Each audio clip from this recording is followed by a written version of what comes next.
description. Visit Indeed.com/credit and get $75 towards your first sponsored job. Terms and conditions apply. You're always up for some fun with the family, so you order the essentials: a new board game, some baking supplies, and even a new projector for outdoor movie night. And with the Bank of America customized cash rewards credit card, you can choose to earn 3% cash back on online shopping, which could increase to up to 5.25% as a preferred rewards member. Rewards which you can put toward an extra treat that everyone will enjoy, like an old-fashioned popcorn machine. Visit bankofamerica.com/more rewarding and apply now.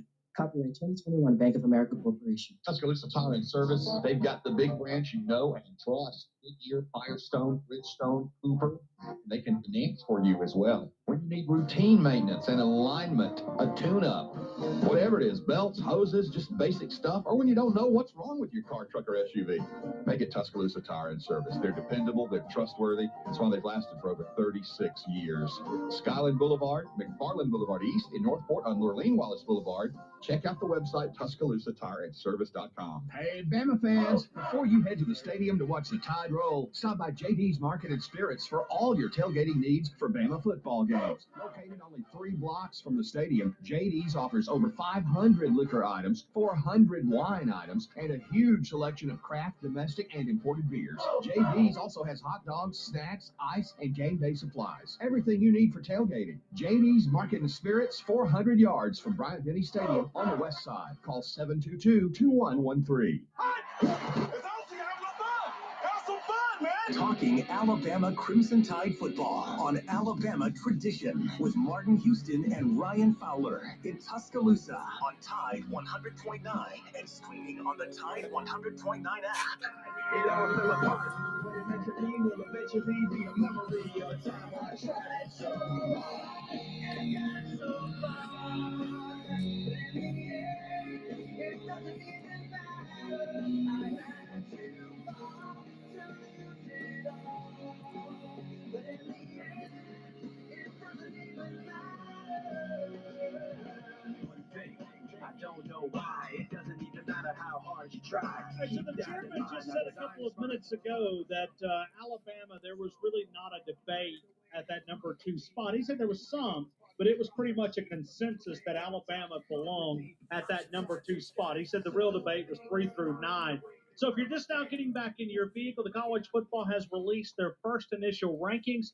Georgia at number 1. They said there was really no debate there. Alabama number 2, Michigan State 3, Oregon 4, 5, Ohio State, 6, Cincinnati, 7, the Michigan Wolverines, 8, Oklahoma. That's right, 8, Oklahoma. That's not a misprint, 9-0, but maybe not as dominant as the committee wanted. Wake Forest, 8-0 at number 9, and then Notre Dame at 7-1. One of the things I thought Reese Davis pointed out, and he talked about Cincinnati being at that number 6 spot, looking at the conferences, the American Conference, that there's nobody else ranked in this top 25.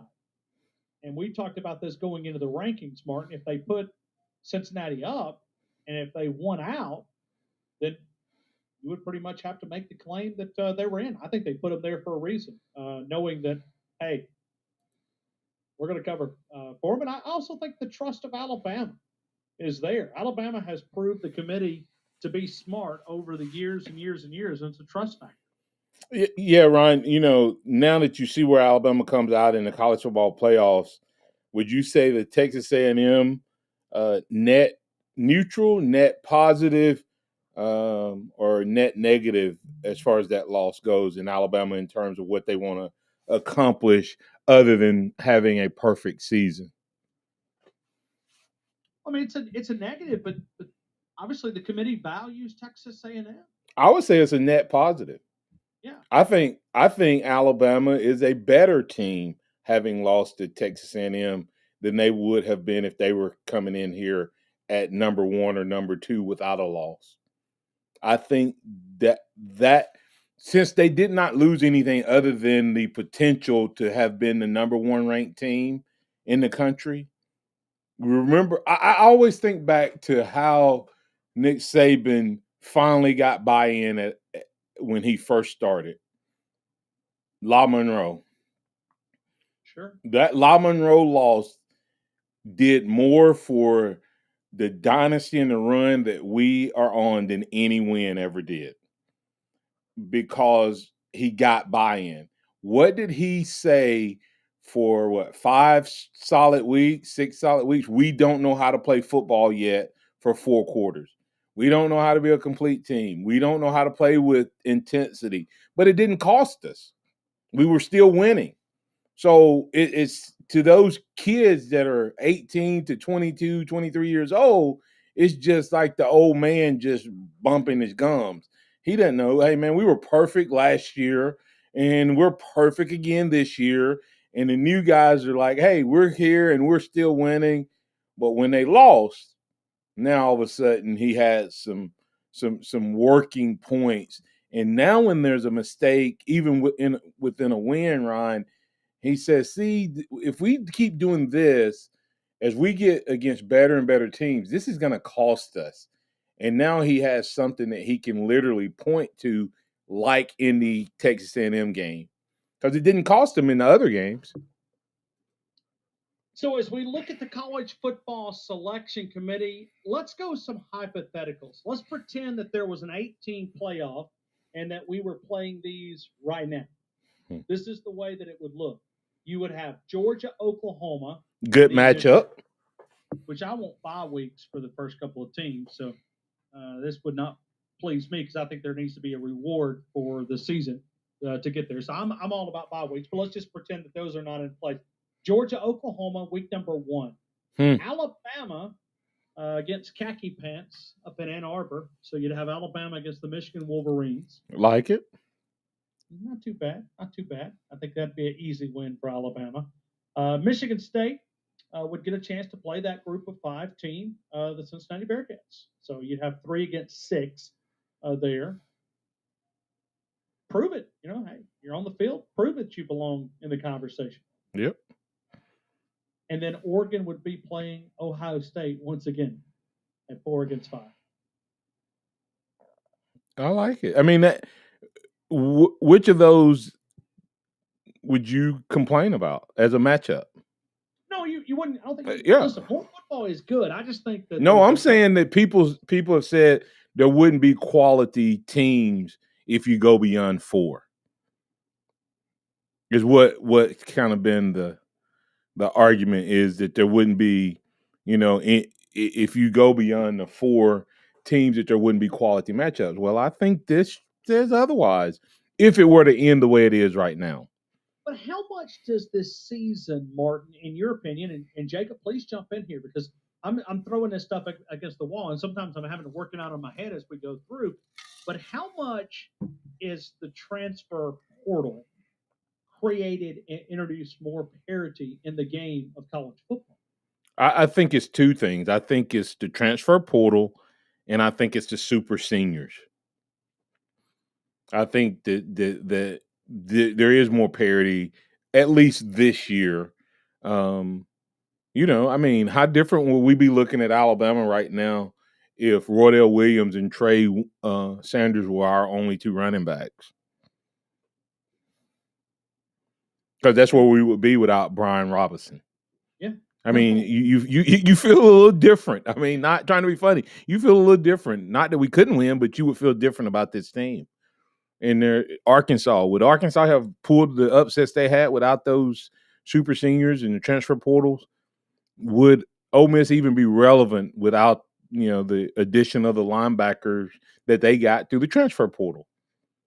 I mean, you can pick team after team where you can see either a super senior or a transfer was key. How different would our offense be without Jamison Williams? Immediate eligibility. I mean, whew. Henry To'oTo'o. You go through. He's a leading tackler on the other side. I mean, that's you got the leading receiver is Williams, and then Henry is the leading tackler on the other side.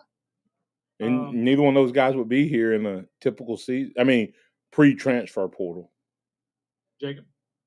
Well, I was going to say, To'oTo'o might be the leading tackler. How many of those are within 3 yards of the line of scrimmage? It's a completely different story. Look at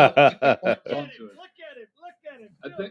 I think Martin's onto it, though. It's got a little bit to do with the transfer portal, a little bit to do with the super seniors. And I think, realistically, this season is still I think impacted by the ramifications of last year being the anomaly that it was, Mm-hmm. because it allowed for Alabama to supplant itself and show how dominant it was, but then it loses that entire team, comes in this year, now it's a fresh slate, and everybody's like, oh, well, they seem more beatable than in past years. Are they really the number 2 team? Well, yeah, because they're still better than Michigan State, who's going to probably lose a game. They're still better than Oregon, who's probably going to lose another game. They're still better than Oklahoma and Cincinnati and all those. But that's the problem with the way that the college football playoff is structured, is that it creates an argument, creates discussion, but it creates a sect of one side of that discussion that's like what Martin was just saying a second ago, where they just say, well, there's not quality teams after them. That's a bunch of baloney. The fact is, you don't have the elite teams after them. You don't have the number 1 seed on both sides of the bracket if you expand past 4, but you do still have quality teams. And we see enough chaos year in and year out in college football to know that you can lose those games. Usually what happens is the chaos circles back around and allows the Alabamas, LSUs, Ohio States, Oregons, Oklahomas to get back to the top of the mountain, because the other teams couldn't sustain that consistency and performance, as Nick Saban would say. So there's still opportunities for those teams once you do expand to 8 or 12. And for the record, as it has always stood, I agree with you. Hey, let me ask you, Jacob and Ryan. Think about Nick Saban's, and I'm doing air quotes here, guys. Nick Saban's worst team, right, would be 2010 by record. Yeah, I mean, right? A couple of years ago was a team that I maybe didn't reach their goals either. But yeah, 2010. But they had 3 losses, right? Right. Where would that team rank versus where would that team win out? In other words, if the college football playoff existed that year, they wouldn't make the playoffs. I guarantee you there would be no one that would want to play that team in the playoffs. Because ask Michigan State what it's like. 2015. I mean, no, I'm talking about that. Well, that year though, when they were 9-3 and they beat Michigan, it was so bad that Coach Saban was trying to run out the clock, and Eddie Lacy was going up the middle of the field and looking for someone to tackle him, and Coach Saban was holding up his hands, going, "I'm trying to run out the clock," And that's why I love for championships to be decided on the field, and we're closer than we used to be, but I still think there's room for us to get even closer to having undisputed, without question, national champions. Well, and so in a perfect scenario for me, like I said, when Jacob added the bye weeks, when I go back, I just feel like, okay, you reward. Georgia runs through it undefeated, reward them. If Alabama, I'm not saying typical, because Alabama's not going to be able to run, but just saying that 1 or 2 teams at the top, give them a reward for doing it, and then give the others a mulligan to earn their way back in. So correct. But I also, Martin, I remember 2016. I remember being in that locker room when Alabama come walking in, and I remember looking at myself and I said, I wish I could take a snapshot of the guys who walked off that field. Now, some of that was self-inflicted because they had to defend 100 plays. But I watched players just completely exhausted, just laid all across the locker room. Some of that was because they were upset at the way they performed, but some of that was just exhaustion. And Ryan, if they had won, you would not have seen any of that. Probably so. No, Ryan, if they had won, you would not have seen any of that. I guarantee you, Ryan. Could they have played one more week? Could they have went one more round? Well, do you think Clemson could have played one more round? Probably not. Yeah, they could have. Yeah, they could have. Yeah, of course they could have. Now, do you want that? No, especially with the fact that, we say, they play 94 plays that night or something like that. 100. They had to defend 100 plays. And everybody blames that on offense, and I'm like, but my point is everybody always blaming it on offense. I'm like, get off the field on third down and you don't play that many plays. So it's not the offense's fault. The other defense got us off the field. Get the team off the field. I love it when people say that. But anyway, that's a sidebar. Yeah, Ryan, it's now, do I like that being the case with college football? No, I think that, but if they're gonna now give them a little bit of the reward of it, then I feel better about them expanding the playoffs and playing one more game or one more round. If they're going to let the players be a part of the festivities, which the name, image, and likeness, I think there's without a doubt going to be an additional lawsuit or whatever that says, hey, we need to start getting paid, as a percentage of the college football playoffs. Sure. I think that's coming. Also, give me more scholarships, because we're sitting here watching for an Alabama team that, I mean, you've already mentioned it. We're the limited backfield. You watch a roster like Alabama suffer with scholarships. Give me more scholarships. Yeah. But if we're talking about the lengthening of the college football season because you expand the playoffs, don't cut off one side of the blanket and stitch it onto the other side and call it longer. It's still effectively the same. Okay. First of all, we praised Clemson, or maybe not us, but folks praised Clemson for being the first 15-0 team. So you're sitting on the history aspect of that, and the teams that make the playoffs have players that are prepared to play a 17-game schedule in the NFL. But on the other side of that, if we're talking about the length and saying, well, this is a health issue and it goes back to NIL and all those other sorts of things, then do what's actually intelligent and cater the sport and have some structure behind it. Get rid of Alabama playing New Mexico State every 3 years. Get rid of Alabama playing Mercer every 3 years, because while those games serve to fund those schools, they do nothing for Alabama except get Will Anderson and have his knee get blown out on a meaningless third quarter play. But I think I would just disagree with you a little bit there, Jacob, from this sense, not about the length and that. Nick Saban does not keep these players if there are no New Mexico States. If he's not playing these 5 stars and giving them that bone, these guys are out of here. I promise you, Nick Saban uses those games. He doesn't need 3 of them. And so to your point, I would say get rid of at least one of them. But I think that's part of his process. And I think if you get rid of those games, then those guys that he think about, he usually schedule one kind of early in the season, right? Yes. You know why that's early in the season? That first game, because it's a cleanup game. No, the reason he scheduled one early and at least one late is they've been through all summer, all camp, and it's a reward to keep them engaged. Then they go through the season and they're about ready to quit. They're about ready to go home. They're tired. Everybody's telling them, you should be playing. You're great. You're wonderful. And they get that bone at the end of the year as well. I think he uses it because I have tried to figure out, how does this man keep all of these guys so engaged when everybody else loses them? I think he intentionally makes them a part of it. To me, Jacob, what they need to do, Ryan, and I'll be quick with this. They have changed the offensive game where the referees are running around like chickens with their heads cut off to spot the ball, running through the line, running back to get out of in their position. Guys are snapping the balls before the officials are even set. Before they're even set. And so now you have officials missing calls.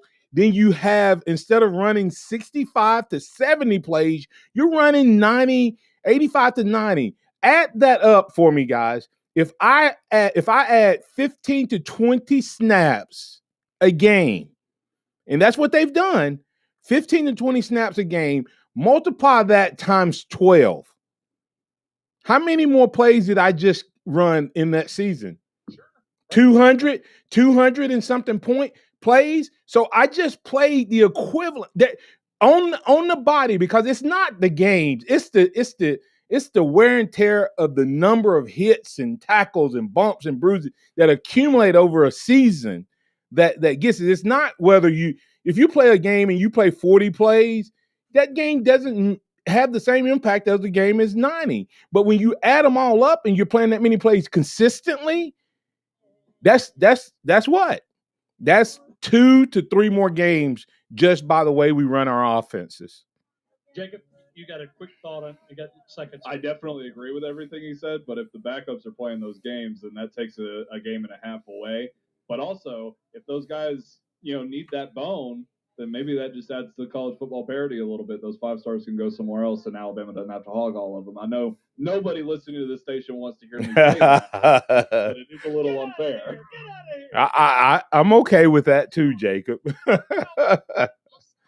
If you know that you've got some wiggle room, maybe you play more players. Anyway, that's why it creates great discussion. More scholarships needed, regardless. Give me 95. What's it going to cost these programs? If you can't pay it, keep up, get out of here.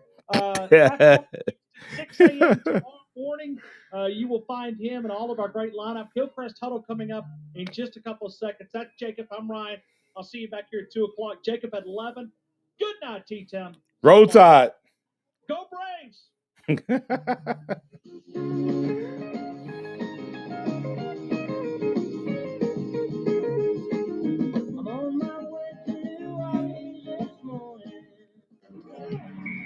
Don't miss a play at the Sportsbook at Pearl River Resort. Your front row seat to all the action. Place bets on all professional and most college Take care, sports man. at the counter, kiosk, or on your phone.